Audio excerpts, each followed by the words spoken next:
छोलिया हो या लोबिया, सफेद चने या काले चने, सब कुछ मजेदार बने। और बड़ी खबर इस वक्त की क्रास्नोदर को लेकर खबर सामने आ रही है। क्रास्नोदर में मृतकों की संख्या बढ़कर 3 हो चुकी है। बीती रात यूक्रेन ने किए थे ड्रोन से हमले।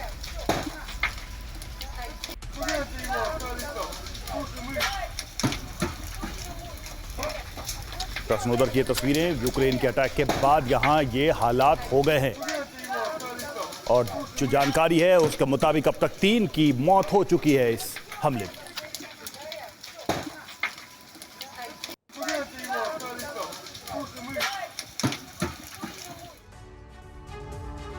पुतिन जैसा बहुत पहले चाहते थे वैसा ही अब यूक्रेन में हो रहा है। जेलेंस्की ने भ्रष्टाचार को लेकर नया कानून बनाया और इसी के साथ जेलेंस्की के विरोध में लोग सड़क पर उतर आए।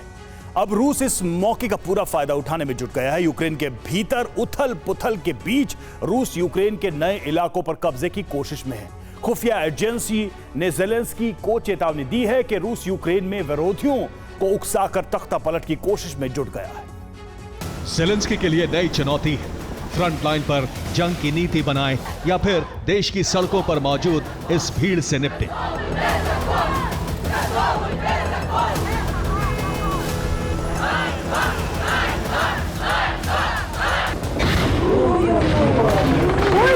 एक तरफ रूस मिसाइल और ड्रोन बरसा रहा है तो दूसरी तरफ राजधानी कीव समेत कई इलाकों में भीड़ सरकार विरोधी नारे लगा रही है।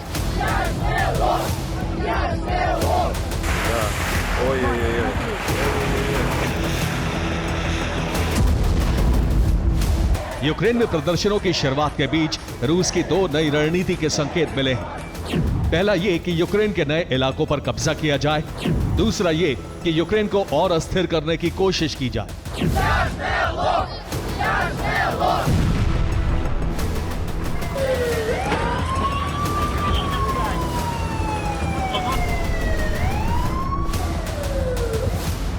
अब यूक्रेन की सेना और खुफिया एजेंसी दोनों ने नए सिरे से मोर्चा संभाल लिया है।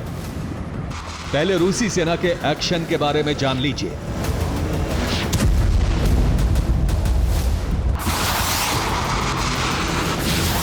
रूस की सेना ने नए इलाकों पर निशाना साधा है।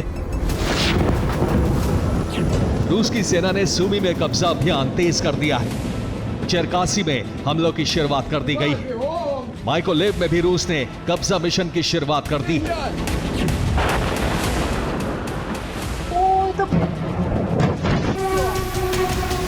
चेरकासी में रूस ने स्कंदर के क्रूज मिसाइलों से हमला किया, जिसके बाद चेरकासी के कई इलाकों में आग लग गई।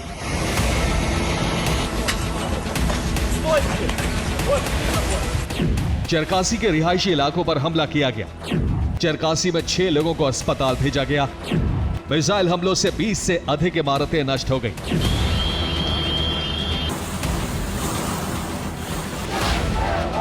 यूक्रेन में सरकार इस वक्त विरोध प्रदर्शनों से निपटने की रणनीति बना रही है, तो वहीं रूसी सेना ने इसका फायदा उठाते हुए सूमी में बड़ा हमला कर दिया, जिसके बाद यूक्रेनी सेना को न सिर्फ बहुत बड़ा नुकसान हुआ बल्कि एक बड़ा इलाका भी रूस के कब्जे में चला गया।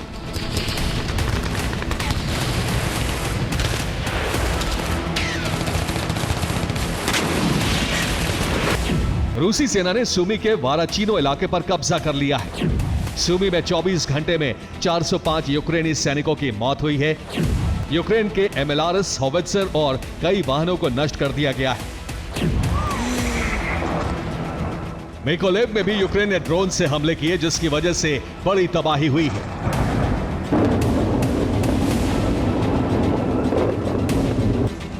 ओडेसा में रूसी हमलों की वजह से कई जगहों पर आग लग गई।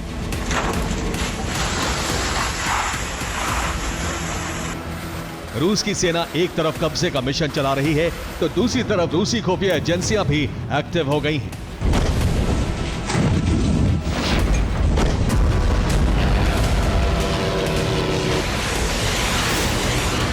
माना जा रहा है कि इसी वजह से यूक्रेन में विरोध प्रदर्शन तेज हो गए हैं।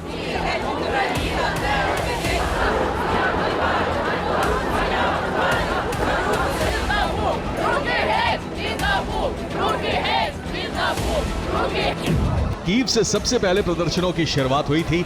उसके बाद ओडेसा में भी विरोध प्रदर्शन हो रहे हैं। रिवने से भी विरोध प्रदर्शनों की तस्वीरें आई हैं। खमेलनित्स्की में भी लोग सरकार के खिलाफ नारेबाजी करते नजर आए। खार्किव और ज़ाइटोमीर में भी विरोध प्रदर्शन शुरू हो गए हैं। यूक्रेन की खुफिया एजेंसी का दावा है कि रूस की एजेंसियों की वजह से विरोध प्रदर्शन और ज्यादा भड़क रहा है।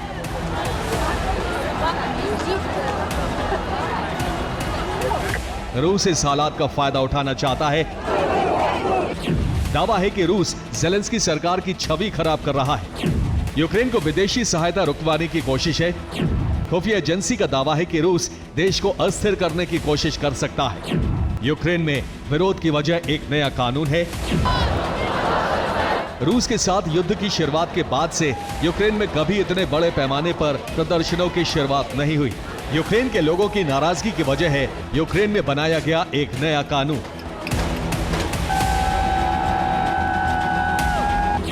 मंगलवार को यूक्रेन में एक नया विधेयक पास किया गया। यूक्रेन में भ्रष्टाचार की जांच के लिए एनएपीयू और एसएपीओ नाम की संस्था है। अब भ्रष्टाचार के मामलों की जांच राष्ट्रपति कार्यालय के जरिए होगी। यानी इन दोनों संस्थाओं की आजादी को खत्म कर दिया गया है। यूक्रेन में युद्ध की शुरुआत के बाद से भ्रष्टाचार के कई मामलों का पर्दाफाश हुआ है। कई मंत्रियों और अफसरों के खिलाफ जांच चल रही है। लोगों को लग रहा है कि ज़ेलेंस्की अपनी पार्टी और समर्थकों को बचाने के लिए नया कानून लेकर आए हैं। लेकिन ज़ेलेंस्की का दावा है कि भ्रष्टाचार निरोधक संस्था में रूस की दखल पड़ रही थी। ज़ेलेंस्की यूक्रेन के विभागों में रूस की दखल की बात ऐसे नहीं कर रहे हैं। सोमवार को यूक्रेन में भ्रष्टाचार निरोधी शाखा में छापेमारी की गई थी। भ्रष्टाचार निरोधक शाखा से एक अफसर को गिरफ्तार किया गया। अफसर को रूसी एजेंसी से संबंध रखने के आरोप में पकड़ा गया। शक है कि रूस की वजह से भ्रष्टाचार की जांच सही तरीके से नहीं हो रही। अब ज़ेलेंस्की को डर है कि रूस इस मौके का फायदा उठाने की कोशिश करेगा और यूक्रेन में ज़ेलेंस्की का तख्ता पलट भी कराया जा सकता है। रूस बहुत पहले से ज़ेलेंस्की को सत्ता से हटाने की कोशिश में है। रूस को उम्मीद है कि नई सरकार से समझौता करना आसान होगा। Bureau report TV9 Bharatvarsh. अब छोलिया हो या लोबिया, सफेद चने या काले चने, सब कुछ मजेदार बने।